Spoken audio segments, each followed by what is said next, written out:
In the heart of Central Africa lies a country often described as Africa in miniature. From coastal plains to tropical forests and highland mountains, Cameroon contains remarkable cultural and geographic diversity.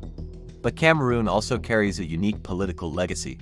Unlike most African nations, Cameroon was shaped by two different colonial systems, two languages, two legal traditions, two administrative models. The story of Cameroon is not simply a story of colonization. It is the story of how a single country inherited two different political worlds, and how those differences still shape the nation today. Before European colonial powers arrived, the region that is now Cameroon was home to many kingdoms and societies. Communities across the region developed complex systems of governance, trade, and cultural traditions.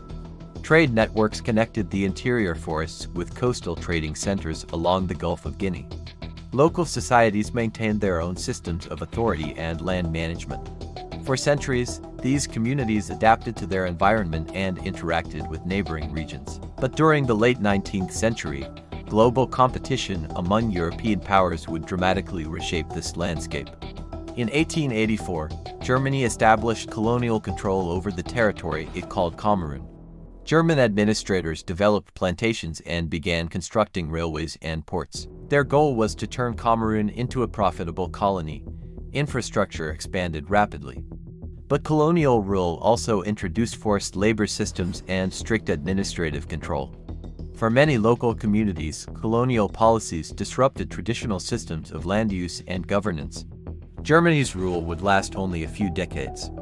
A global conflict was about to change the fate of Cameroon. During World War I, Allied forces invaded the German colony. After Germany's defeat, Cameroon was divided between Britain and France. This division became known as the Partition of Kamerun. France controlled the majority of the territory. Britain administered to smaller regions along the border with Nigeria. Each colonial power introduced its own political system. French authorities implemented a centralized administrative model. British administrators used indirect rule through local authorities. Over time, these different colonial systems created two distinct political cultures. By the mid-20th century, independence movements were growing across Africa. In 1960, French Cameroon gained independence, marking the Cameroon independence. But the future of British-administered regions remained uncertain. In 1961, the United Nations organized a referendum. Voters in northern British Cameroon chose to join Nigeria. Southern British Cameroon voted to reunite with the newly independent Cameroon. This decision created a bilingual country with both French and English-speaking regions. The reunification represented a unique political experiment. But differences between the two systems remained.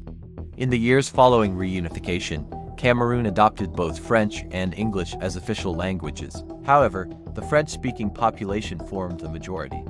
Government institutions increasingly reflected the centralized administrative model inherited from French colonial rule. Many citizens in English-speaking regions felt their legal and educational traditions were being marginalized. These concerns grew over time. Language differences became linked to deeper questions of representation and governance.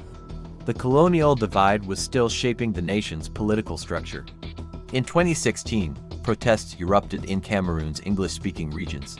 Lawyers and teachers organized demonstrations, raising concerns about the use of French in courts and schools. These protests eventually evolved into the Anglophone Crisis. The crisis reflects tensions rooted in decades of political disagreement and historical division.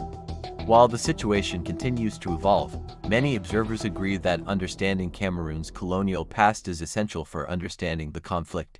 The history of Cameroon shows how colonial decisions can shape a nation for generations. The division of Cameroon created two political traditions inside one country.